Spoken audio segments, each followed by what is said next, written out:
What's up, Spuds? This is your host, Jesse Whitedeer of the Needless Potatoes podcast. My guests today are Mr. Brandon Roberts and Zach Collins, both of Ardmore and Sulphur, respectively. Both of these guys are fantastic, talented comedians, kind of on the up and up, like yours truly. And we talk a little bit about how they both got started in comedy, kind of what you should, shouldn't do, and just the whole kind of part of comedy. And we kind of even get into like past jobs and a little bit of everything. And these guys are definitely two comedians that you should watch out for and you need to be on the lookout for. And it's two fantastic guys. And so Brandon Roberts and Zach Collins, everybody.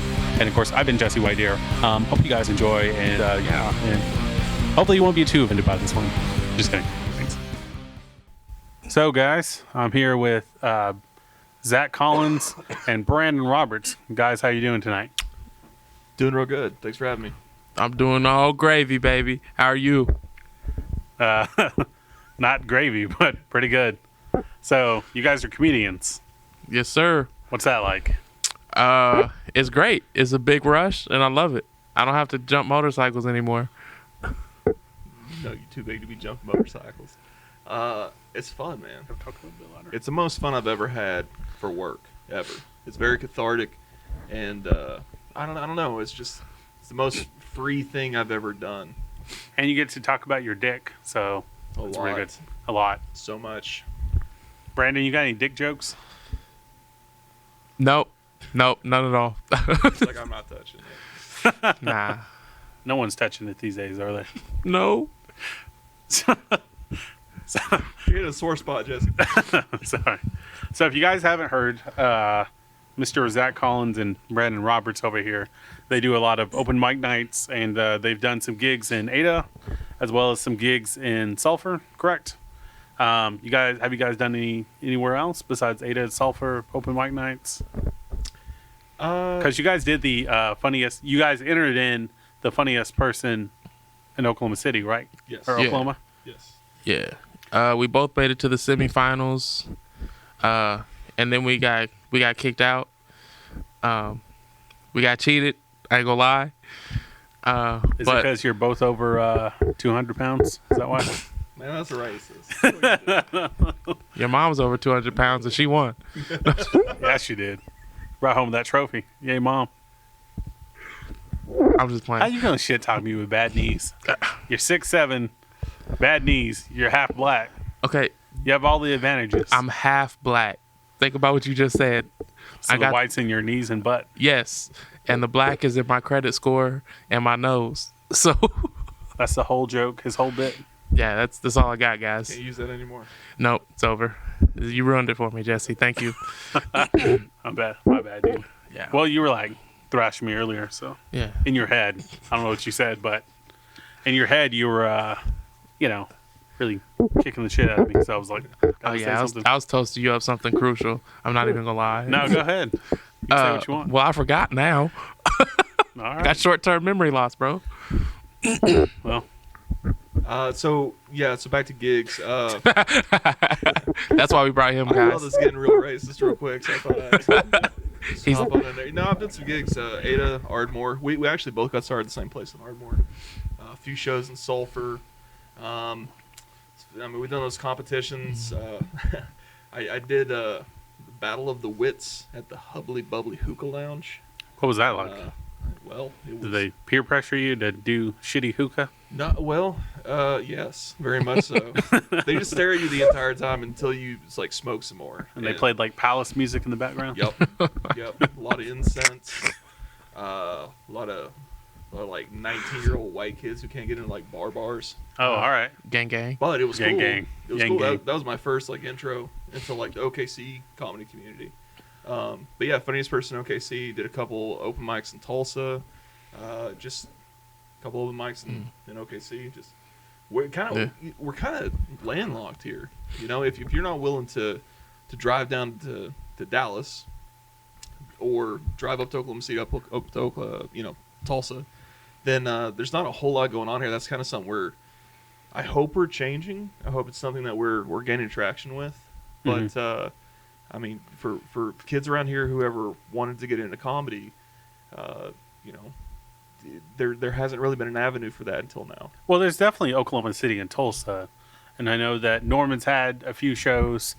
Can you kind of go into, because you've obviously put together a comedy show. Can you talk a little bit about that, kind of the whole process? It's interesting because so we're both still fairly young at this, but there's a pretty harsh learning curve. Like, you either figure it out quickly or it just doesn't happen. Mm. So putting together shows, every one of them is it's a learning experience. And every show that I've put on, I call it Brandon because he's funny, he's consistent, he can work any room, and he's cheap. But here's the thing, like every time you do anything, whether you're putting on a show for music or comedy or anything like that, there's human error involved. Mm-hmm. You know, you don't know it, but there's a rodeo in town that day, and I know. that's the majority of your crowd, and you have zero material that relates to them. Or like I had one night, I had 2 separate comedians bail on me, just did not show up. One of them said, "Hey, forgot to tell you, I can't really see at night, so I'm just going to turn around and go home." Good Lord. I said, "Okay, well, you do you, man." So it's a really tough thing because I never really asked to be a promoter, but I was the only one who knew anyone around here that had this kind of skill set. Right. So you kind of immediately get thrust into that because everyone wants a comedy show, Mm-hmm. but no one really knows how to put it together. So it's weird, man. It's weird talking to people and saying, "Okay, what do you think your time is worth?" You know, that's a really strange thing whenever especially if you don't really have a relationship with that comedian. Mm-hmm. It's kind of off-putting whenever you say, "Hey, man, here's our budget." They say, "Well, you know, I need all of that and then half." I say, "Well, I'm sorry. You know, whenever we're putting together these shows down here, very much so on a budget. Absolutely. Really, there's no one around here trying to be a comedy club, so it's I don't know. It's difficult for sure, but I think it's something that you get a little bit better at every time you put another one on." Well, it definitely is. It definitely works out for you when you do have a successful show. Because I know that the first Ada show that we did together, that went off really well. We had a really good crowd. I felt like everyone did a good job. And Ada seemed to really kind of embrace that, and they really came out and showed a lot of support for it, which, you know, I was proud of my little hometown. So that's a good feeling. And, you know, definitely having experience booking shows as far as like music shows rather, where you book bands, things like that. There is that little give or take, you know, there is that where, you know, you don't exactly know what's going on or, you know, how things are going to work out. But when it does, you know, it's definitely awesome. Brandon, you got anything to add? Nah, man, I'm just a peon out here trying to get some change. So I'm gonna let y'all big dogs talk about promoting. That's not my game. You know what's funny about the show in Ada was Brandon and I had already done a little bit of work in Ada prior to you calling us. That music bar Sessions there in Ada. Yeah, that's right. Yeah, I forgot about Sessions. Man, that was such a crazy thing because it's obviously a bar that's set up for live music. I mean, the stage takes up half the room, the other half is the bar, and then we just kind of, you know, cram people in there. Get in where you fit in. It was such an awesome environment, though. Like, we packed that thing out, you know, a couple straight shows. 2-3 times, I think, yeah. Yeah, for sure. So, I mean, there's definitely a market for it in these smaller areas. But, you know, I had a little old lady come to my show that did not know me, did not understand anything about stand-up comedy, really. And then later, she unknowingly was like complaining to my wife's friend that, oh, I would be just absolutely ashamed if I knew that person, you know? So it's, there is a market for it, but I don't really think anyone really knows what a comedy show is until you've been in a bunch of them. And even then, I see some stuff and I'm like, I mean, I guess that kind of fits. I guess you could call that a comedy show, but it's not anything I would have come up with on my own. So it's Right. It's interesting, it's exciting. It doesn't really fit any one mold. Yeah, well, I mean, and I definitely do remember those session shows because that was essentially, because I was talking to my friend Nate, who hosted the second comedy show that we did at the Grandview, and shout out to them for letting us do that 2 times. Oh yeah, Grandview is a dope venue. It was awesome. And They have weddings and shit in there. They let us Yeah. talk about our dicks and Yeah. shitting ourselves. Well, me talking about shitting myself. But, Yeah. So Shoot. that was shit got real. So, but that was cool that they let us do that. So shout out to Brandy and Danny for letting us do that. But yeah, so going back to sessions it has had that environment where what you were talking about, where it's a stage and then it was real intimate. It was really, and then they had that fucking bald fuck there that was heckling everybody. I didn't know you were at that show. I was. God, I That was hated amazing. that guy. That was my first like real heckler, and he hasn't come to another comedy show since. Good. He hopefully killed himself. Oh no, you can't say that. You can say what you want, man. No, he Oh. didn't kill himself. Good. He works at Walmart, I think, or worked Of at course, Walmart. of course he did. Of course So. he did. Near the ammunition, I'm sure. Probably. I think one of the things I said to him was, "You look like a school shooter." Yeah. Poor guy. He also told him you look like a whack ass Billy Corgan. Yeah, That was good. yeah. The Smashing Pumpkins jokes were just flowing. There was no zero on that. No. But Forget that guy. what about you, Brandon? You know, you're sitting man. over there chilling. You know, I think the most uncomfortable I've been is being as he said earlier, half black guy in a basically like a Western saloon down in Denison doing a comedy competition, and that was the most uncomfortable I've ever been because everybody's in their tight Wrangler jeans and their cowboy hats, and Very I'm distracting, isn't it? yeah, very dude. I'm like waiting on this guy's balls to pull out an asthma pump or something, and I'm up here trying to tell my jokes, and they're all woo and drinking their Bud Lights, and I think That if was- you get wooed by a white guy, that's a term of endearment. Yeah. I don't think so. That means you get to say cracker one time. I felt uncomfortable, man. It was real uncomfortable. And especially when you look like I do, because they don't let me near bus stations or anything. So, you know, I look like Osama's oldest, fattest nephew or something. So, yeah, that was real weird for me. But no, I love Ada. Every time we go to Ada, I have a good time. Grandview, Sessions. I wish Sessions was still open, but R.I.P. sadly, but nah, man, I love it. This is the dream job. Oh yeah, man. You know, and we were talking off air earlier, but I really dug your prodigal saying of a mixtapes joke. Yeah. So whenever you're writing something like that, where do those ideas come from? Is it just one central idea and then you build around that, or is it? Because I think with me is a lot of the stuff that I talked about was, you know, really did happen, really did shit myself, really did lose my job that way, you know, unfortunately. But What a crappy way to go. I was reaching Crap. on that one. That's too much. Too much. I'm better than that, guys. but it's but I think for me it was definitely drawing from real life experiences, and definitely like I was really proud of that TI joke that I made with the but those ladies in the corner didn't appreciate that. yeah, they didn't I like think that that's at why all. they started kind of shitting on me. But That's because their dad did that too. I think, but also I think a lot of it is, you know, the things that we find funny. We're not really like normal people for this part of the country. We're really not.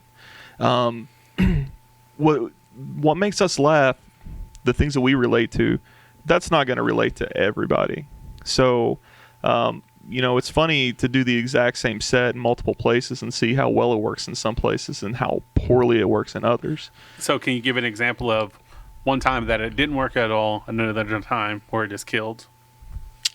So, in full disclosure, I'm a better comic now than I was then, but I was at this place up in Oklahoma City called Tapworks, Mhm. and it's like a workshop.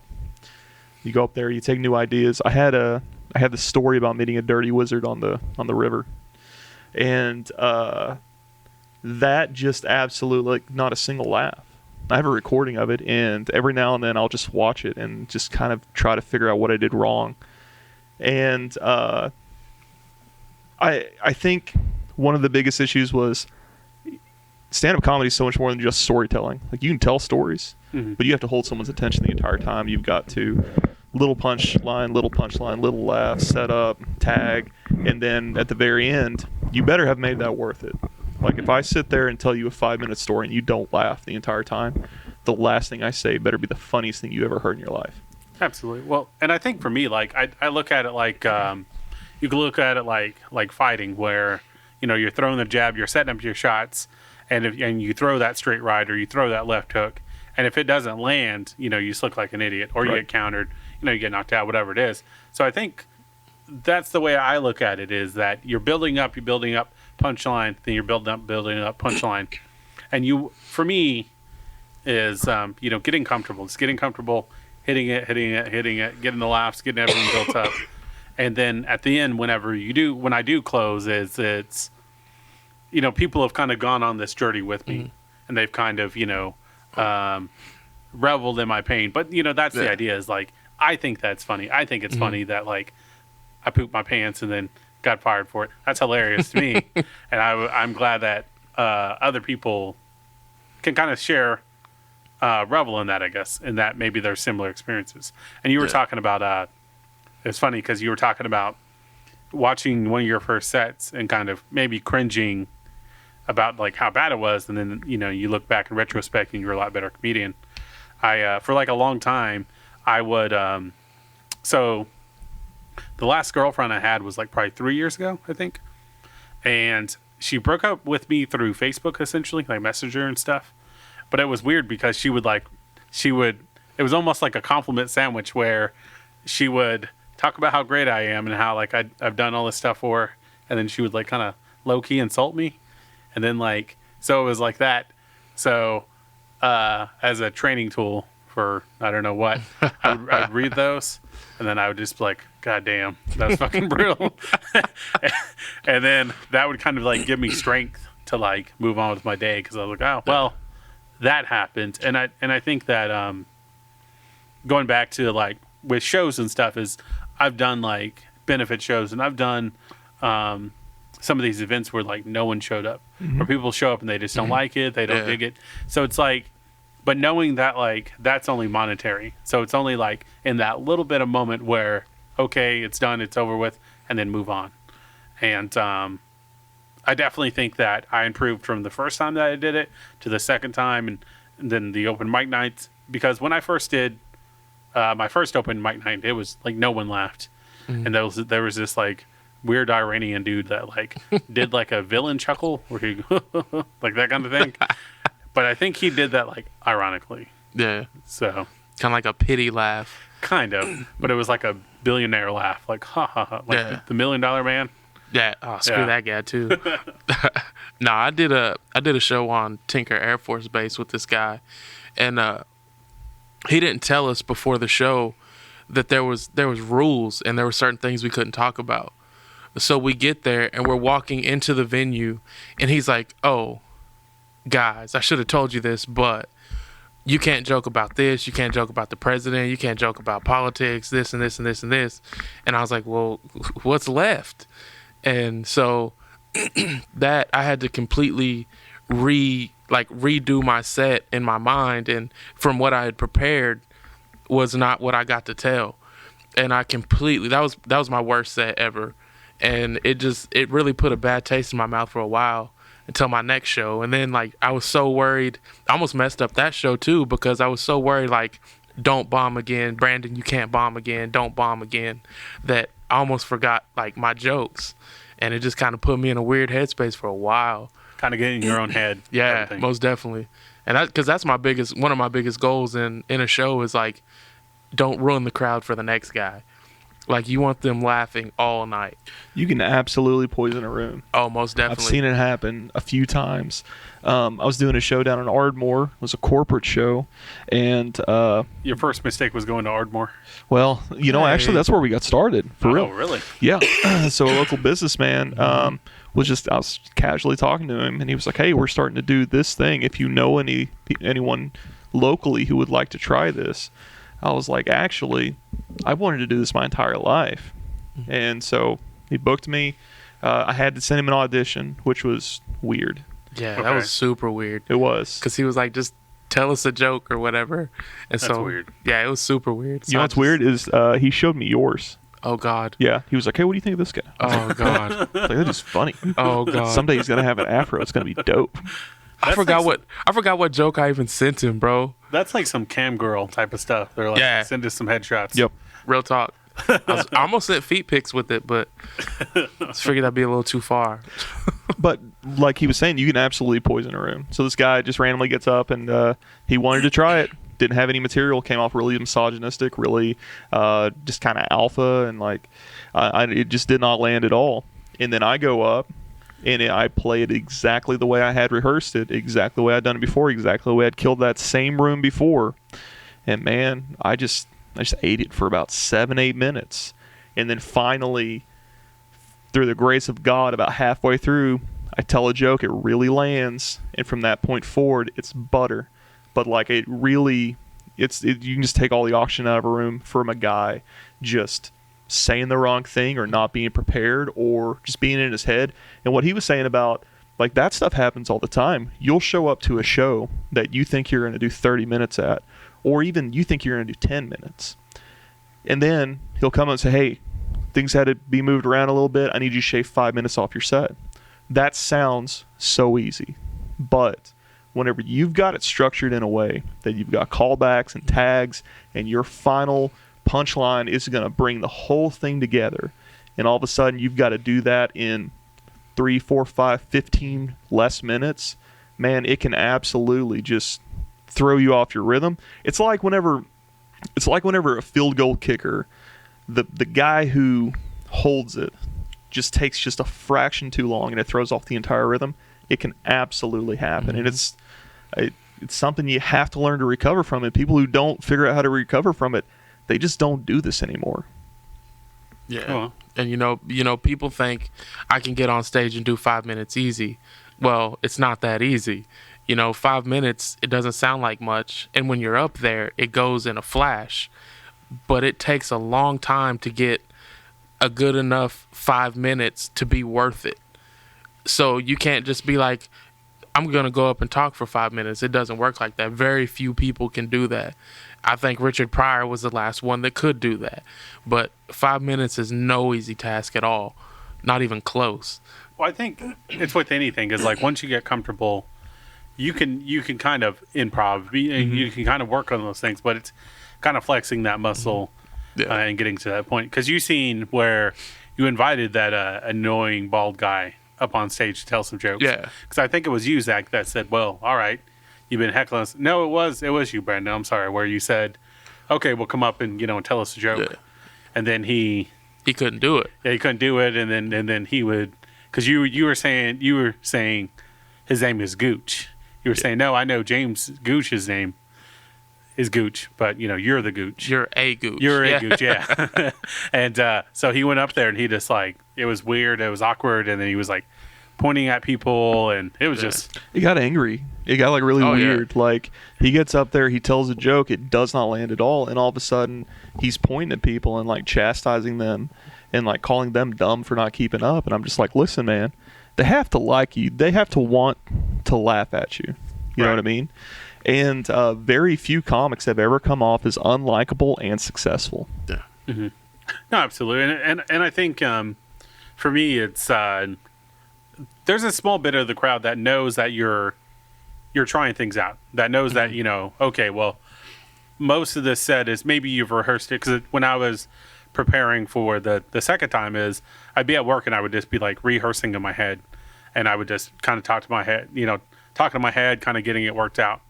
And I knew what I wanted to say, and I had these premises wrote down, but it's just the execution, getting them out and getting them working. But it's all about flexing that muscle, and I think that that's with anything, acting, sports, whatever it is if you've practiced that layup or that 3-pointer or whatever it is, and you practice that 1,000 times, okay, practice it 1,000 more, and then you can really nail it. And I think with the crowd, the audience knows that you're working on things, so there's a small part of them that's going to give you the benefit of the doubt. But then there's also that small part, and that small part of any crowd where they're like, okay, this isn't funny, I don't like it, and it's immediately negative. Right. And I think that you're going to have that in anywhere.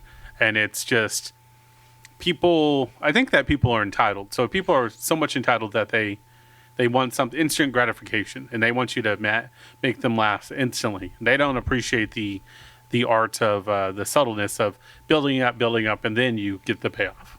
The argument that I would make about that is a lot of people don't actually know what comedy is and how abstract it is.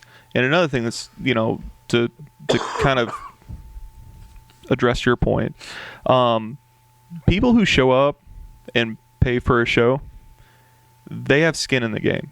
And we as artists, performers, comedians, whatever you want to identify us as, it's our job to make good on that. They've put their money there. How mad are you whenever you see a free movie on Netflix that is just god awful? And you're just like, okay, whatever, we'll change it. What happens whenever you take your girl to a date, you're $50 deep, and it's the worst movie you've ever seen in the theaters? You're pretty pissed. Super. So I get both sides of it. But what's interesting about stand-up comedy specifically that nobody understands until they do it is it's the exact opposite of music, in that a musician will stay at home, strum his guitar, put together a melody, put together a hook, come up with lyrics, then take it to his band, construct a song, hammer it out, then take it to the studio. Whenever they've got the song right, then record it. For comedians, we don't know if this is going to work or not until we see you laugh. Yeah, absolutely. Is you need a audience there to know if it's going to land or not. Exactly. It's all experiment. Exactly. So whenever you do see these comedy albums or these stand-up specials, these guys started at their home local club. Some of them started at an open mic, trying new ideas out. What sticks? What doesn't? What's the funniest way to say this? Then they take it on the road. They tour it. For us, that might mean we just check out local spots or try different audiences across the state, or maybe like a tri-state area. But once we get it to where we're really happy with it, then we record it. So whenever you see Joe Rogan, Tom Segura, Bert Kreischer, those guys, Dave Chappelle, whenever you see them on Netflix, they've been using that material for a year, sometimes 2, sometimes 3. So they've made their mistakes in front of live audiences, and a lot of live audience don't understand that because they say, well, this is a comedy show. You should know what's funny and not. You're a comedian. Well, I don't know if it's funny or not until I see you laugh or shake your head or puke in the corner or whatever it is that you do Right. in response to what I'm saying. Well, and I think that kind of adding to what you said is that George Carlin would do that, where he would write a whole new set in a year. So Every single year. And and then he would do that, film the special, scrap his set, then do it. And Louis C.K. would do that as well, or he started doing that rather, kind of in honor of George Carlin. Well, and I think there are a few comedians out there right now. Everyone wants to hear Larry the Cable Guy say "Get her done." Mm-hmm. Everyone wants to hear Jim Gaffigan say "Hot Pockets." So those guys, they still do those bits, they still do those stories, but it's always at the end. They always do fresh material throughout it. But I mean, you'll come across comedians that have been doing the exact same set since the 90s because it makes them money. It's reliable. They know it works, and they, for whatever reason, are comfortable with that specific material. And I'd say those guys are even, they're few and far between as well. But kind of the whole nature of this is to work and sculpt and polish until it's perfect, and then throw it in the dumpster and start over on something else. Yep. It's tough. But I'm working on my next set right now. I've got several ideas, several jokes burning through my head, and I'm just can't wait to break them out somewhere and see what happens. Yeah, definitely. Now, with the Sulphur gig, is that something that we're going to be able to do more of? Because I definitely would like to get up there and do something. It's consistently been a success. one of the shows was an absolute just. It was kind of a wreck because But that wasn't your fault, though. right. It was a power outage issue. It was a relocation, and it took some time. We lost quite a bit of audience, but so we've gone from having to turn away 100 people because of fire code to doing a full show in front of about 20 people. It's consistent. I mean, the business always seems to do well whenever we go out there and put on a show. It is kind of at their discretion when they want to do it. Sometimes they'll try to coordinate it with like, well, last year this weekend specifically was pretty slow. Let's do something. Let's bring in some entertainment to get some people in here. So yes, as far as I know, I'm just waiting for the owner to give me a call, and then we're. Can you give the name of that restaurant, or is that something? Absolutely, I don't have any problems at all. So. There's this couple, Michael and Christina Baker, and they own Fat Bullies in Sulphur, Oklahoma. And they're a great little burger joint. They got 2 locations now, and they're kind of known for, they'll bring through a biker rally or they'll bring in some live music. And they wanted to try something different. They had heard that I did stand-up comedy and asked me to get a few guys together to try a show, and we've been doing it ever since. Yeah. We've done it what, 3 or 4 times now? Last time, something like that. I can't remember. Last time we were in the amphitheater. Yeah. And that was nice. Yeah, that was real nice. We had Zach Smith come down from Oklahoma City, who absolutely killed. Just one of my favorite. I kind of have a comedy crush on this guy. I look at him and I'm like, listen, that guy knows what he's doing. That guy, his material is so tight. It's so just tested. I don't know. There's levels to this. And whenever you see a guy at the next level, it does 2 things. It puts you in your place, and it motivates you to say, okay, I want to do that. Yeah. Yeah, exactly. I want to be there. I want to be where he's at. And I want to be, that person. Yeah, definitely. Yeah. And I know we, at the last show, we had a guy out of Ardmore. His name is Gaines Kelly. Killed it. Oh my God, that's a killer name. That's a pro wrestling name, right? Gaines Kelly, right? He sounds like a pro bodybuilder, but trust me, he's not. Yeah, man, he's does a lot of stuff. Was in the clean comedy competition in California. He's done several things, traveled all over the place doing comedy, and now he's settled down. He's got my dream life. His wife takes care of him. He's got it made in the shade, man. Hell yeah. Yeah, I'm jealous. So Brandon, why clean comedy? Because I know that you do everything clean. Is it just more of a challenge, or? No, it's not that. I'm too lazy for that.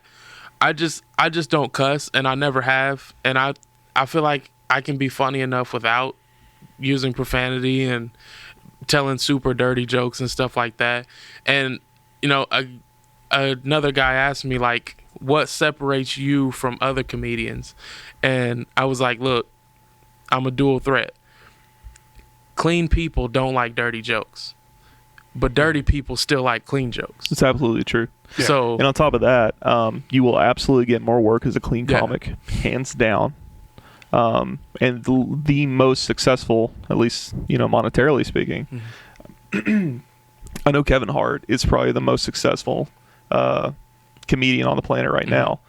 But if you look at like long-term success, and you look at like Bill Engvall, Jeff Foxworthy, Larry the Cable Guy, Jim Gaffigan as well. I mean, those guys, even Nate Bargatze, and that's a guy that I know a lot of people don't know. Nate Bargatze is a comedy god. Okay, super clean, just kind of a silly guy, but it absolutely. If you were going to get into this just for the money, I'd say don't do it. But if the monetary side of it was important to you, I would say, absolutely be true to you. But if you're just as comfortable working both ways, comedy is definitely easier to market whenever it's clean. Yeah. I know another comedian that he's actually a friend of mine, and he's going to be, hopefully, I'm going to speak this into existence. Hopefully, we're going to see him on America's Got Talent. His name is Cyrus Steele. Good friend of mine. Hilarious. Love this guy. Talk to him all the time. Sounds like he should be tag team partners with Gaines Kelly. Right? No, Gaines. dude. His name's pardon me, I hope my grandma don't hear this. He has the perfect porn star name, bro. And like that's his God-given name. Well, not God didn't do that to him. His mom did. But anyway, that's his mom-given name. But like he's so funny, and he's hopefully going on America's Got Talent soon. And he's a clean comic. Yeah. And like I just strive to be like maybe as good as him or Preacher Lawson. He's a clean comic. And I love Preacher Lawson. So hopefully we can get on their level one day. Hell yeah. So I'm going to go pee. You guys talk amongst yourselves. Yeah, for sure. You gonna do us like that, Jesse? I'll do that. It's because I'm black, huh? It is. That's fair. Just take her out in the hallway. So, let's talk about this. Who's the coolest person that you've worked with? Like, who is someone that you've worked with in comedy that just like absolutely motivated you to get to that next level? Honestly, Cyrus Steele. Yeah. Listening to him and listening to how polished he was, and just how on point everything he did was. Like every movement had a purpose, every look, every voice had a purpose. His impersonations are great. His stories are great. Everything he does is great, and it just seems like he's been doing this for his whole life. Yeah. When he's really just been doing it for like 6-7 years. Yeah. But the amount of laughs that he's able to get just off his looks alone is just up there for me. So that'd be my guy. Zach, I'm not even going to ask about the empty ice cream wrapper in the bathroom. Well, so to be fair, this is my parents' house, and they kind of let my kids do whatever the hell they want. Oh, okay. So if that means, sitting on the potty with a tablet in one hand and ice cream in the other, it kind of happens on occasion. We've all been there. Yeah. We've That's all been America. Yeah. America. Living their America. best life for sure. Amen, brother. So I had asked him, who has he worked with that's really motivated him to get to the next level, like someone that he looks up to. He was telling me about Cyrus. Still, for me, it's probably Chad Thornsberry, who's another guy that not really on everyone's radar yet, but he absolutely will be. He's a get her done recording artist. So he's under Larry the Cable Guy's label. Clean comic out of up in Missouri, and just a really cool guy. We did a show together in Ardmore. He's on the dry bar comedy scene now, and just everything this guy does is just funny, and he's just a great guy to just meet and just kind of pick his brain for a few minutes. I got more out of just talking to that guy for a few minutes than I did like pursuing information from other comics. Like just if you want someone to look forward to knowing more and more about, Chad Thornsberry I really think he's going to blow up. I think I definitely need to change my name. Because we got Cyrus Steele. Me too. We got, what is it, Chad Thornberry. And then we got the other... Gaines Kelly. Jesus Christ. Yeah. We're pretty basic, guys. Yeah. Yeah, well... I mean, Zach Collins, he sounds like he runs a nursing home. Yeah. Sell insurance. Yeah. Jesse White Deer, he sounds like he runs a smoke shop. I love you, Jesse. I sell off-brand cigars. That's my bit. No, these are just as good. They're just, they just have a typo on the label. They just have Japanese lettering on them. Just ignore that. He's got big can store cigars. For the low, guys. For the low. He's got Prince Alberto. I actually do know another Brandon Roberts. Oh, I bet he's a jerk. I mean, he's pretty cool. Oh. He's Indian, so. Oh. I mean, Well. that kind of, he has one over you. So. I'm part Indian. Does that count? Do you have a card? Get the hell out of here. No, dude. I don't have a card. I'm a pretendian. They won't take you. I'm a pretendian, Dog, bro. I literally have a joke about that. Uh-oh. About fucking if everybody that like tells me that they're Indian, and I'm like, prove it. What's your credit score? What kind of place you living at? Has your uncle knife fight another man at family reunion? I might have that one. No, but I did try to stab my little cousin one time. Does that count? No. I mean, he chased me with a dirt bike. Well, my cousin, his dad tried to kill him with an axe, a blunt axe. That's gangster. That's I guess that's where the Tride came in. Should've sharpened this damn thing. It's basically just a really bad hammer at this point. Would you quit moving? Well, I guess it was like Ed set out in the elements to kind of really, hone in that fucking what is it? Tetanus at the end of the blade. Yum. Snapped his arm in half. Oh Good my times. God. That's hood. That's I feel like this needs to be narrated by Johnny Cash. if you guys can do a cash, then Shoot, I cannot. wish. Cannot. so No. kind of shifting gears here. Probably a what do lot more booty if I had a Johnny Cash impression. This is Oklahoma. That's true. So kind of shifting gears. What are you guys watching? Like, what are you watching? What are you listening to? You guys into The Mandalorian? Nah, man. Disney Plus. I can't do it, bro. Everybody else is doing it, and I feel like it's too mainstream now, and I can't do it. Well, I think that in the next 20 years, we're all going to be slaves of Disney anyways. I mean, yeah. So, because they own everything. Can't say slave to a black guy. Jesus, I'm sorry. Jesse. Indentured servants. Sounds Indecent better. servants. Yeah. We're going to be drones. You want to watch Hocus Pocus again? You better mow my lawn. That's a tight movie. Hocus Pocus. I liked Hocus Pocus, actually. Actually, I didn't. My older sisters would just beat me up and make me watch it. God So, damn. you know. They give you like a Hocus Pocus fetish or something. I did have a Sanderson huge sisters? crush on Sarah Jessica Parker. I'm not gonna lie. I did Oh, too. bro. Oh, Dog. no, not anymore. But at the time, Yeah. Back then, Sarah Well, I Jessica think Parker I- was up there, bro. I think she looked good by comparison compared to the other two. how dare you? Bette Midler is a goddess. Bette Midler cannot sing. It makes me so mad that she's famous for singing. I'm only like a little bit Jew. I'm so offended right Bro, now. I'm sorry. Bette Midler sounds like when you just take a bag of chips and just crumble it between your hands real hard. That's what she sounds like to me. Why would you say something so brave yet so honest? I don't know. It's not my fault. She sounds like crumpled Doritos. I guess I don't make the rules. Cool Ranch. Whatever flavor you want. If that's your preferred flavor, I'm a nacho cheese guy. But Really? yeah, I Really know. going against the stereotype then. I know. I still steal them though. So Oh my lord. I manifest destiny. Those bad boys. Did you just say that to a native manifest destiny? That was for the slave thing. Well, Zach, you got anything to offer? Ugh. You're the only white one in this room. So. Yeah. By the way, this room that we're recording is like it's the pinnacle of whitehood. I think so. Yeah. There's a Coors Light sign that's not on. Yep. There's a cowboy light up Coors Light sign. That's That's not on. Coors original. How Coors dare you? original. Oh, my bad. There's a big C on the wall. It's kind of My like last if name a, is Collins. it's kind of like if a Kiwanis Club threw up. That's what this room looks like. That's But I'm fair. digging it. I'm here for it. And I really dig the Longhorns on the wall.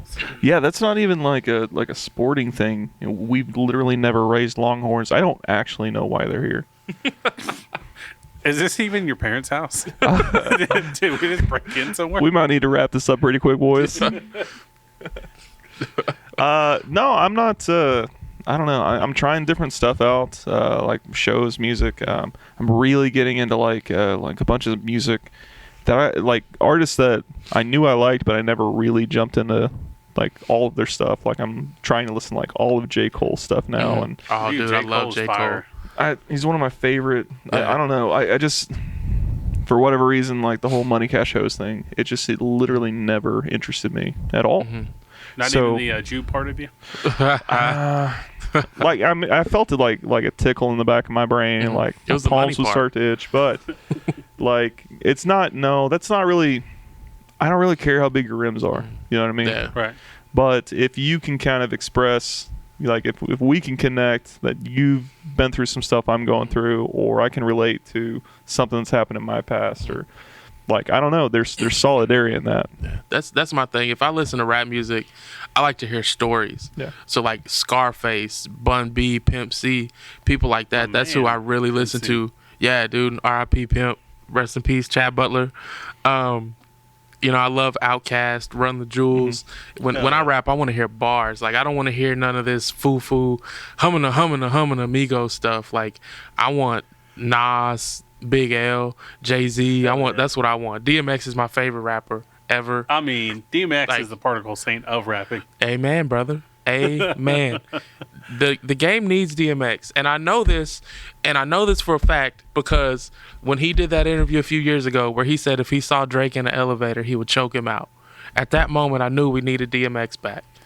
My man, like DMX was high in coke, a coke bender, and he was pretty close to recording a Christmas album.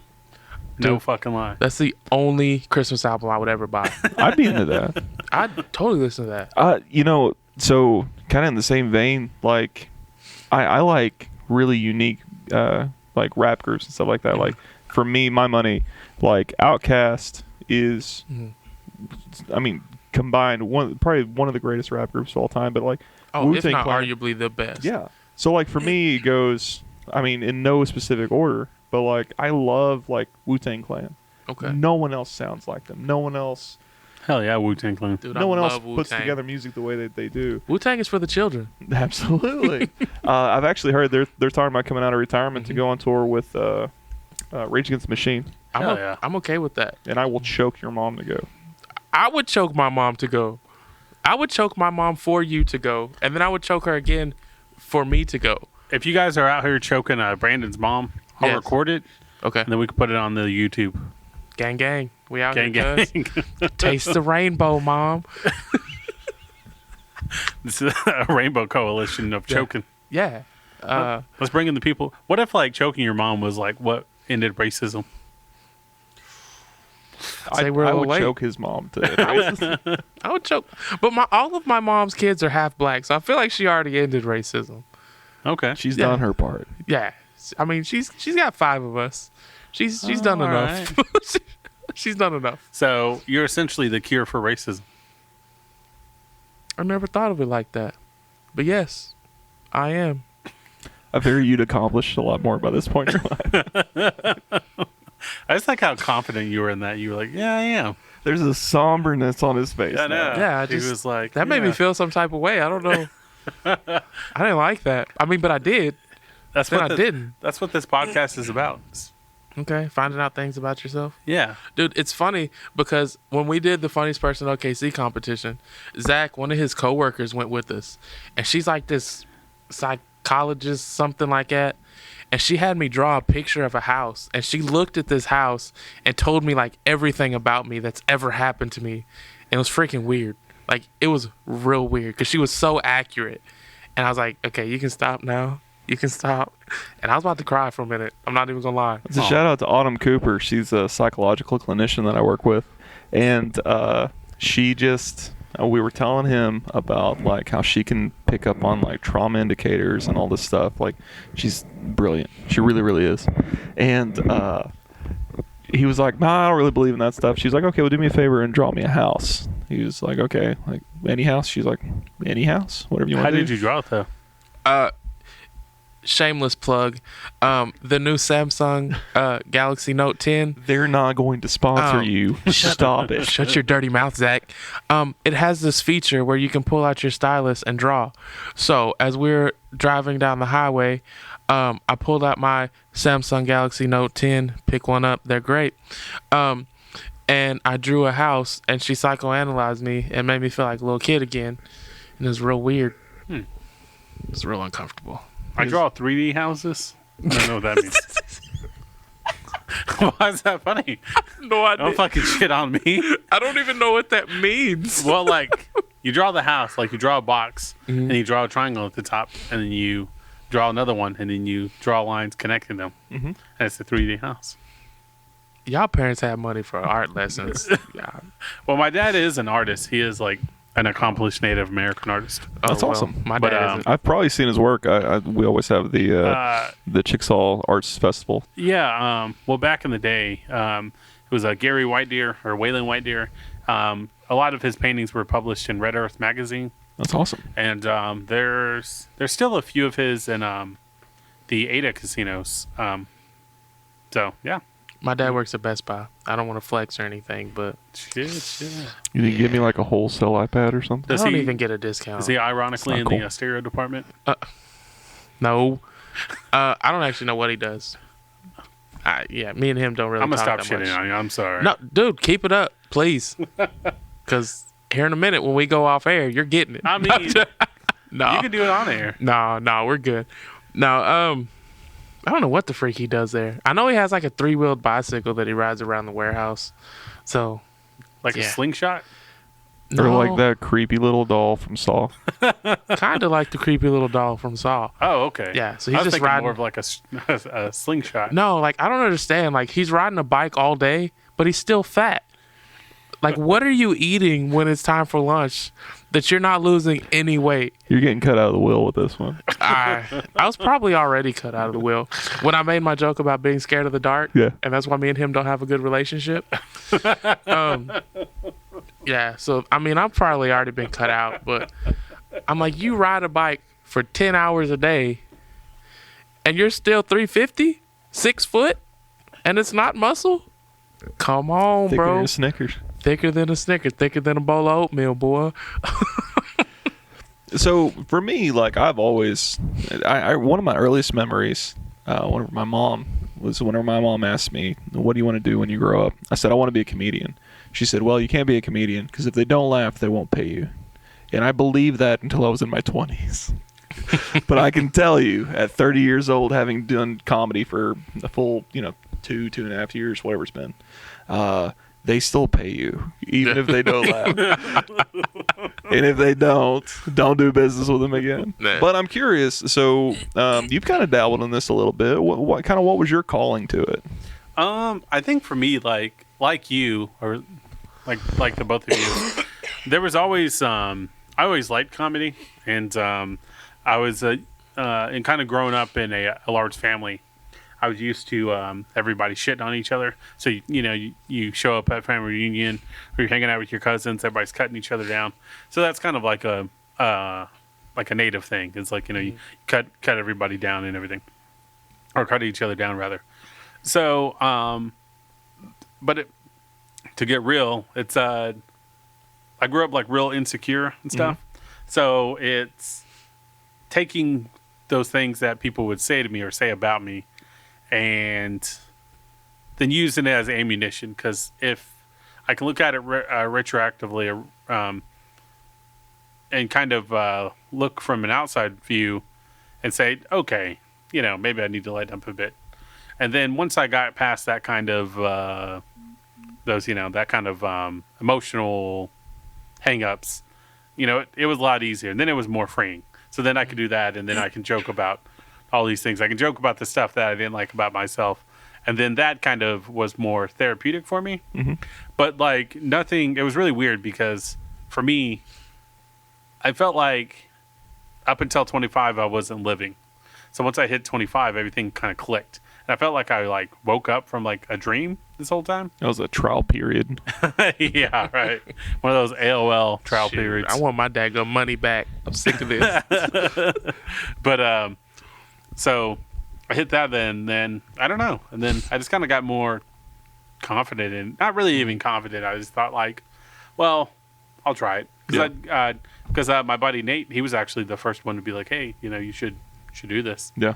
And it really started with that joke, not a joke, but that story about, me pooing my pants. And then I was like, all right. And then I kind of built on that. And then I started kind of building more of a set and just went from there, really. I know for some comedians, like, they make up everything. Yeah. My brain doesn't really work that way. Like, my best material is all about my insecurities, about my thoughts, my mistakes. Like, accidentally gluing myself to myself with a home waxing kit is 100% a real story. And literally every time I've done that bit, everyone I've talked to that gives me feedback's like, that's your best material. Well, it's because it's 100% real, you know. Yeah. And whenever you can talk about your own vulnerabilities, your own insecurities, and the things that, make you, people really connect to that. Yeah, people appreciate that for real. Yeah. But like one of the things, like I have a joke about helping a one-armed man to the bathroom. Yeah. Everybody thinks I'm playing about that. That was 100% true. That happened. I almost accidentally touched his thing. I think that's one of your funniest bits. Like this really happened to me. People don't understand that I'm really out here living this life. And the joke about the guy that his dentures fell out of his mouth. That really happened to me. Like, I did not make this stuff up. I couldn't make this stuff up. I'm not that good. Yeah. But, you know, and another thing, like, I know everybody, like, has their own, like, rituals before a show. Like mine, and everybody judges me for this. Before I go on stage, I have to listen to Lil Dicky.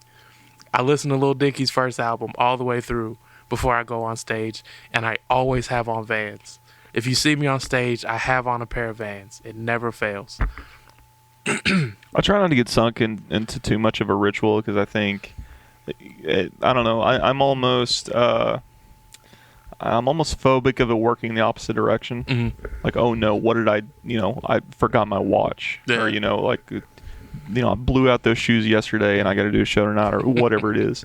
I just, this is going to sound dumb and I'm sure a lot of comics out there don't do this. I record all my sets. And then what I do the days working up to it, I listen to it as much as possible. Mm-hmm. And then I'll go through and, I've got stupid little 5-minute chunks and 20-minute chunks on my phone of me just recording myself saying the words. I'm not acting anything out. I'm not trying, I'm going back and I'm kind of making a compilation of the stuff that I liked that I thought worked from the previous one. So I don't know. It's just I want everything to be fresh. I want everything to be natural. Like I am a guy who, like, I'll take notes and kind of leave them on the side of the stage and just kind of glance at them. But Carlin, whenever he was working out his material, he wrote down every single word. I mean, he wrote a novel before every one of his shows. And there's even film out there of in his later years, sitting there on a stool on a stage reading verbatim off a sheet of paper. I don't really do that, but if I know, for me, it's more than anything, it's like a set list. So I know that this joke works better after this joke. So, I have a tag in this one, or I have a callback in this one from a previous story. So if I get them out of order, it doesn't make as much sense. It's not as funny. And that's one of the things you play with in open mics, and it's one of the things you play with in these small shows is you just kind of, what if I did say this joke first or whatever. So what I do is I figure out what works the best or what I think will work the best, and I name them. So, like, I've got a bit about a filthy picnic. I've got a bit about Jason Momoa. I've got a bit about medical marijuana. So I just know that, if I write down medical marijuana, Jason Momoa, filthy picnic, I know that's the order. There's like little indicators in the Right. clicks, and then. So again, it's more like a set list rather than than an actual kind of cheat sheet. Yeah. That's what I do too. I just what I'll do is I'll write down my punchline, and then when I see that punchline, I'll be like, oh, okay, that's this, and then I'll tell that story or whatever. And then once I get to that punchline, then I'll be like, okay, done with that one, and I'll mentally check that one off. Or if it doesn't go well and the crowd doesn't react or they don't laugh, I'll literally pick up the sheet, pull out a pen, and be like, well, let's just mark that one off, and I'll mark it off, and that always gets them. Oh, always. Yeah. Like, for whatever reason, if you acknowledge that something that you thought was going to work does not work, it kind of lightens the mood. Yeah. It kind of fixes all that performance anxiety. Yeah, they eat that up, man. Yeah. And I don't know about y'all, but I never really had performance anxiety until I hit the stage. And then once you get those first 2 or 3 laughs, it's all gone again. Yeah. For me, it's the opposite, man. I'm like, anytime I've ever went on stage, anytime I've done like comedy or acting or, just even kind of spoke in front of people, I've just been like wrecked with anxiety, and I'm just like, oh goddamn, I'm just gonna mess up. And then, but once I get on stage, and kind of like what you had said is, once you start kind of get the wheels turning, people start laughing, kind of introduce myself, and I had been playing around with this bit where I would say, hey, my name is Jesse White Deer, that's, and that's not my Indian name, that's just my name, and it's kind of like, but it's like, I did that one time at an open mic, and some guy said, yeah, so? And I was like, okay. And I was like, He gets it. yeah. But he was like, it just, fat chubby dude, but he's like, yeah, and so? But it was this, how like confident he was in it. Yeah. He was just like, yeah. and what else you got? And then I was like, well, Hecklers come off as very confident at times, Yeah. and I think a lot of it is that kind of liquid courage. I absolutely get stage fright, 100%. And what's funny is like that's something I chase now because I've been a musician for a long time. I played drums, guitar, bass. I've never been able to sing, but I've been on stage since I was in junior high, and after a while, it doesn't feel the same way. And most of the time, you're hiding behind an instrument. Most of the time, you're playing someone else's music. And after a while, that kind of stage fright, that kind of adrenaline just kind of wears off. So with comedy, it's the exact opposite. You're not hiding behind anything. Then on top of that, if you do anyone else's material, well, Somebody's gonna you might as know. well find something else to do. Me and Brandon did a show together with a touring comedian, a professional comedian that was doing someone else's material. And we just looked at each other just whose like, material was it? Tim Hawkins. yeah. He was telling Tim Hawkins jokes. Yeah. What was the joke? One of them, he said, the main one that made me recognize it was he said, I just left Arkansas. They're having the Shakespeare Festival. They were like, Romeo, Romeo, where y'all at? Which is funny, but Tim Hawkins been doing that joke for years. Yeah. Like verbatim. He'll just like switch in like a different city. Like if he's in Durant, he would say Durant or whatever. But Tim Hawkins been doing that for years. And it just kind of put me off the guy. And then he just came out, like when we met him before the show, he just came off as really cocky, and I didn't really like him that much. Yeah. But Was it because he was cocky, or was it just because you knew he was cocky with stolen material? well, I didn't know he had stolen material when this we was figured before. out he was cocky, and I didn't like him from the jump. And then when I heard him tell Tim Hawkins' joke, I was like, bro, that's not cool at all. And I told Zach, and Zach was like, well. Did he try to flex on you? No. No. He was wearing basketball shorts. He wasn't flexing on nobody. Comedians don't really flex. Like Nah. that's something we all have our insecurities. Like, yeah, I'm sure there's the alpha male out there that's just like never had an awkward moment in his life. But, for the most part, I mean, we're all freaks and geeks that just this is our coping mechanism. For sure. No, and definitely, I think it's weird for me when people take that approach, that they, where there is musicians, because, being around before I started doing comedy or even this podcast, I had been booking bands for the last 3 to 4 years. And I've dealt with like every type of musician, the cocky ones, the ones that run late, and then they show up. Actually, you guys know the rapper MC Chris? He actually had a blow up with at a venue in 89th Street because he showed up late, and then he got in an altercation with the sound guy. Not a physical altercation. Really? Yeah, but there was like, but there were people. I had friends at the show who said, yeah, he definitely showed up late. He didn't sound check, and then when he started in on his songs, it wasn't mixed correctly because he didn't do a sound check. And for some of you guys out there that aren't musicians or don't know how important that is, that's kind of make or break. Because Absolutely. if you don't, if you're a drummer and you can't hear the guitars in your monitor, you can't hear the bass and whatever it is, you can't hear each other, the mix is going to be weird. Right. And I think with him, he couldn't hear his own beats. Yeah. But that's totally on him. And it's so you have an example of that. But I've also been in a position where most of the time it goes well. Most of the time people show up on time, or even if they're late, everything works out. But every now and then you'll get people that are really just like really cocky, or like unnecessarily cocky. Yeah. And it's kind of an example is I had seen this band play in Seminole of all places, and so this guy's playing, this band's playing whatever. I go up to the rhythm guitarist and I say, "Hey man, that was a good set." He's like, "Yeah, I know." Okay, and then like before that though, before I knew he was in the band, he told me that he fought backyard MMA, and I was like, "Okay." Let me introduce you to my daughter. Yeah, and I was like, "Okay." That's a weird thing to say to somebody. Yeah. Just, hey, I do background MMA. Anyways, I gotta go play a show. Yeah. I gotta play this generic metalcore. Yeah. Yeah. I don't know. I think anyone who is called to stage to do anything, whether you're performing someone else's material or you're a musician or you're a comedian or something, like you're trying to fill some need in you. You know what I mean?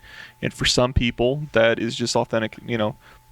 They're trying to convince themselves that they're something, so they start off by trying to convince everyone else around them.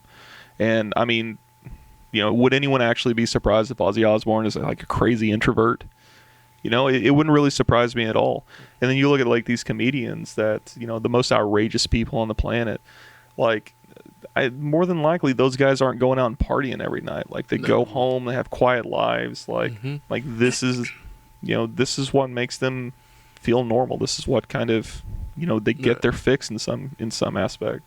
But I don't know, those overly cocky people, like, honestly, that's why I don't really mess with Kanye West anymore. Because, I mean, there for a while, like... Dude, I used to love Kanye, too. Those first several albums were just oh my God, revolutionary. College Dropout was amazing. This is a guilty pleasure of mine, but Jesus Kanye is, like, hilarious to me. Oh, he's hilarious, Because It's Joel Osteen Kanye, yeah, okay? It's like if Joel Osteen went to Compton once. That's what this is. But if he adopted a random black kid that he saw on the side of the road, he's like, come with me. yeah, he checked his 40 times first. Right. No, son, Sorry. I'm sorry, son, you're going to be a rapper. You're not that fast. Well, looks like you got a rap now, buddy. You got an 8-inch vertical. Yeah. Well, I guess we're getting him a karaoke set. Save the money on the Nikes. I don't really. There are a lot of comedians that do like political humor. Mm-hmm. It's just so abundant now. Like Yeah. I don't feel like whenever Jimmy Kimmel, like Jimmy Fallon, Stephen Colbert, they're all doing the same material every single night. Yeah. Well, they're all doing the same. Yeah. It's all Exactly. topical stuff, and like there's so many things happening right now that are so much more interesting than politics. Man, I'm going to be...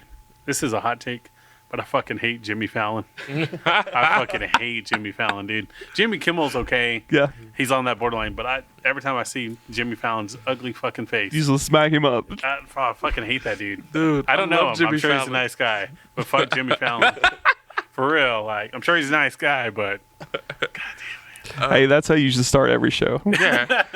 F Just- Jimmy Fallon. just welcome to the Needless Potatoes podcast and fuck Jimmy Fallon. Let's talk about that for a second. How did you come up with that name? Needless The Potatoes. Needless Potatoes.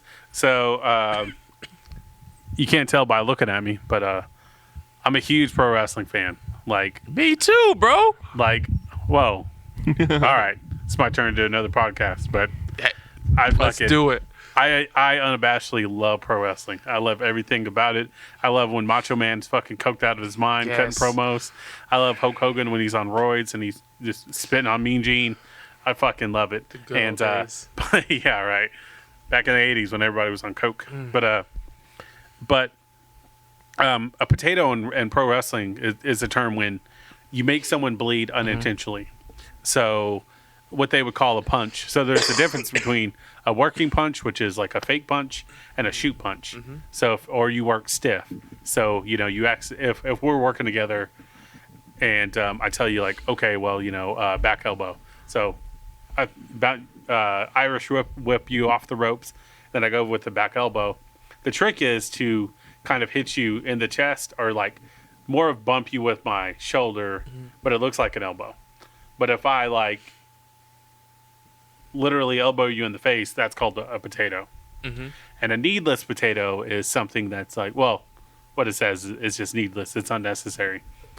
Because back at the territory days, you would have guys like the Road Warriors who would beat up job guys just to because they could.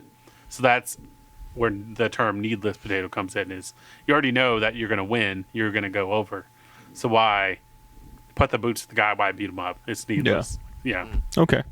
So, I wasn't even going pro wrestling Nah. angle. I was just like, maybe he just threw those two words together or something. Maybe just does not dig French fries. I don't know. I woke up from a fever sweat and I was like, oh, needless potatoes. No, it's God told me.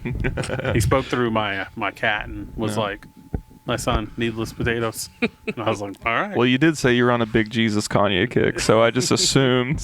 Dude, I haven't listened to that whole album yet. You know what? I respect him for trying to make a difference. I respect him for trying to do something unique. It just sounds so artificial. You know what I mean? Yeah, I feel like he's Jim Jones and people, Yeah. bro. He's yeah. already got the shoes. I'm just waiting on the Kool-Aid, bro. Oh, you're stealing my whole joke, man. I mean, I didn't mean to. I but- literally did that bit. Did you really? I did. Oh, I take everything back. He was flirting with some old lady in the corner. I probably Hey, was. baby, you got a pension? No, the joke is I think I said something along the lines of, what's the over-under that Kanye West is just going to go Jim Jones with that shit? You did, dude. I'm so sorry. Damn you. My bad, Jesse. I apologize. Just See, fucking shitting on my whole That was game. I not was a heartfelt apology. flirting with the old ladies in the crowd, bro. Zach brought his meme on. I'm telling you, dog. I was like, hey, girl, I'll buy you name brand Depends. I'm sorry, Jesse. I apologize That's all right, man. for stealing your joke. I really do. Right? I mean, it's my mom's side coming out of me. I manifest destiny, that bad boy too.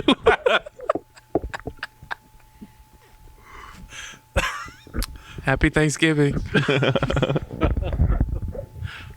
Well, all right. But for real though, you're a big pro wrestling fan, huh? Oh yes, dude. The Boogeyman was my favorite ever. Dog. I love the Boogeyman. All right. That's my guy. Right now, Samoa Joe. I need Samoa Joe to come back and start wrestling. We don't care about your thumb. We just want you to be in the ring, slamming people. I just like how unbashedly fat he is. Yeah, He's I just know. fat, and he's like he wears It's beautiful. he wears shorts over his belly button, Yeah, and I just love that about him. absolutely love it. Whenever I was a kid, I was super into it also, and I watched both the WWF and WCW. There was a guy, I think it was WCW, that literally would wear like a sumo wrestling belt, like diaper thing. Yokozuna. He'd sit on people's faces. Yeah, He was a Yokozuna. WWF. Yeah. He was WWF champion actually. Mm-hmm. Yeah, he the idea for him was that he was going to be this because he's Samoan. So those of you who don't know is that there's a huge Samoan I don't know, like a dynasty in pro Kinda. wrestling. Um, So but a lot of the mainstream, a lot of the, like The Rock, Roman Reigns, the Wild Samoans, their head shrinkers. A lot of those guys are Samoan. Yeah. Rikishi, Rikishi, yeah. Oh, Superfly Snooker. Jimmy Superfly Snooker. Mhm. Forgot about Rikishi. Rikishi with Yeah, the fucking dude. blonde hair, shell necklace. I loved Rikishi. My man. The Usos. Yeah, hell yeah, dude. All So of them are it's- related. But it's Rodney. I forgot his last name, but Rodney was Samoan. But I think it was Jim Cornette, or it might have been Vince McMahon, one of the two, where they billed him from Japan. And Yokozuna is the highest rank in sumo. So Oh, I thought it was that sushi place in OKC. so yeah. So he just had a sumo gimmick. It'd come out. It worked though. But yeah, absolutely. And his finisher was literally called the Banzai Drop. Yep. Where he would just sit his big old ass on people Yep. and pin them, or they would pass out. It worked. I mean, that's like Rikishi stink face. Well, yeah, the big Just old ass. Just yeah, just This really explains like your porn search history now. first of all. Hey, I get that. Hey, that Samsung. Listen, that Samsung. People watching what you're watching. Hey, just don't look at it. is that one of those like mirror devices? A screen mirror? Yeah. Oh dear God, I hope not. My grandpa's gonna be pissed. If I interrupt his westerns. Oh God. What kind of westerns is that man watching? Oh my God, Lonesome man. Dove?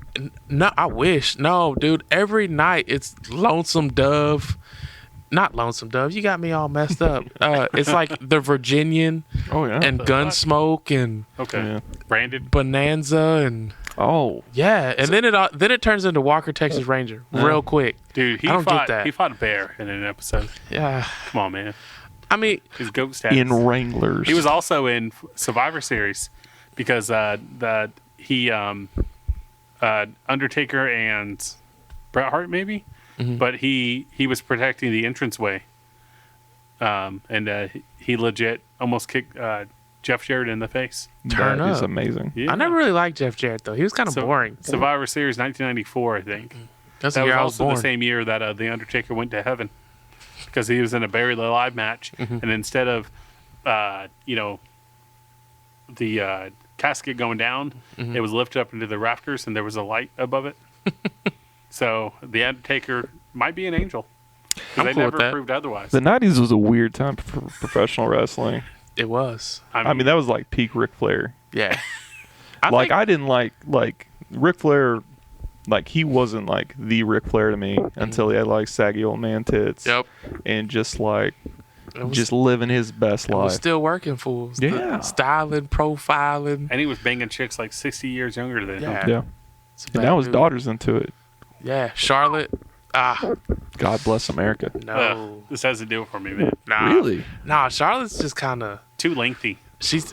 Too lengthy. Too lengthy. No, she much just. This She's man's on that girl. 6'7". She just looks weird to me, bro. If I'm gonna holler at a wrestler chick, it's gonna be Becky Lynch, straight up. Dog, my man. The man, Becky Lynch. I don't even man's care man. about that nickname. You remember Lita? Used to hang out with the love Hardy Lita. Boys. Oh, Gave me yeah. a thing for redheads. Dude, I love Lita. Trish Stratus, bro. Really? I take Lita over Trish. Yeah. What? Yeah. Yeah. Yeah. Like you knew she like listened to like the Ramones with you. Yeah. Like Trish Stratus is like, Trish oh my Stratus, dog. she looks like she goes to Starbucks way too much. That's all I'm I don't saying. care, man. I love white women. I'm like unapologetically. I'm trying to get an old white one with some land. Start getting it back. Hey, we already been down that road. Didn't work out. No, If only we mic'd up Zach's house earlier. oh god. Got very inappropriate. Yeah. Zach's house. Zach's house. He's got a Well- he's got a white cat named Poppy or something. I let my kids name my pets. And a colored cat named Moana. Okay. Yeah. My kids are racist. I don't know what to tell you. And they kept grabbing my pick out of my afro. Kept like touching it. Just like, what is that? Nah, it was cool. How many times a day do people come up to you and ask you to touch your hair? Ask to touch your hair. I'm at work, so normally they don't unless, and this is weird because it's always cancer patients. Really? Like bald women are always like, your hair, can I touch it? And I'm like, well, you got cancer, yeah. You're probably not gonna make it much longer anyway. So- I don't say that part. I expect Normally. if I ever ask to touch your hair, I expect your first question to be, do you have cancer? Probably will be. Or what type of cancer do you have? Right. What if your afro senses the cancer in people and it vibrates, and then it's like, That's a heck of a superpower right there, bro. Your head's like those things from Scientology. Zach, you got super uncomfortable on that. Yeah, I got uncomfortable on that one. Scientologists make me very uncomfortable. Freaking hate Tom Cruise. Oh, that fucking yeah! They had that meter that would sense how many aliens it had inside you, or Yeah, something like that. demons or something. That's a legit question. That's not me. It's not a bit. It probably should be. I don't know, man. I grew up Mormon, so like you can't. Really? Yeah. Oh, really? So are you still Mormon? No. So like legit, like and again, for those of you that were paying attention, which by the way, you can find all three of our sets on YouTube. It's Jesse White Deer YouTube. I'm not very technologically sound, so it's not anywhere else. But but get on YouTube and check us out. He's a great promoter, folks. Yeah. But Didn't the Mormon church not like black people for a long time? Yes, I was Okay. getting into it, but yeah, so it was 1974. Yeah, 1974 before, because essentially there is two degrees of priesthood that you can hold. There's the Melchizedek, and then the it's not ironic, but like in my mind it's ironic. So there's Aaronic and Melchizedek. Melchizedek priesthood is whenever you're like a young man, a little kid, and you become what's called a deacon. and then you become what's called a teacher, and then that's in the Melchizedek priesthood, and then the Aaronic priesthood is like elder, then so on and so forth. So whenever you get to elder status, that's when you can become a Mormon missionary. You can do all that stuff, but you have to have the title of either teacher or above to get into the highest level of heaven. And for up until 1974, black people, that wasn't an option, because the Mormons believe that the Lamanites, which is like the American Indians, is they're descendants of Cain. So when do you get your bike? That is whenever. I want to know when you get your planet. Oh yeah. Yeah, Kolob. Whoa, run that one back. What? Kolob, yeah, that's where Jesus Christ and God live, is Kolob. What's wrong with this heaven? Well, there's 3 kingdoms of heaven. But Kolob is one? yeah, Kolob. Well, Okay. Kolob is a star that God and everyone else lives on in Joseph Smith. Dope. This I is, mean, this is very good place-ish. Yeah. Okay. but anyways, looks like my computer's about to die. So, and I brought my charger, but we only have the one plug-in. So this might be where we wrap things up. But guys, if you have anything that you want to plug or anything that you want to let them know about, Just get out and support local comedy. Doesn't matter where you are. Doesn't matter if you're around us. Doesn't matter if we're on the show. There are a lot of people out there who live for this. There's a lot of people out there who make their living doing this, and a lot of people who feel whole doing this. So if you love comedy at all, get out, support local comedy. Look at some new stuff. Look out look up for some people that you've never seen before, never heard of before. Check Netflix. Just keep this thing going, because I feel like we're in a golden age of comedy right now where it's never been more available, and that's because there's a market for it. And Amen. That's all I got to say. And I mean, everybody's so angry all the time anyway. Why would you not want to laugh? Exactly. I mean, Hell yeah. like you said, support local comedy. It's a great way to disconnect from your day-to-day grind and just Yep. enjoy your evening. We out here. all right. Well, thanks again, guys, for listening. And I've been Jesse White Deer, and I've been Brandon Roberts. I'm still Zach Collins. Thank you so much for having me. Gang, gang. thanks for coming out.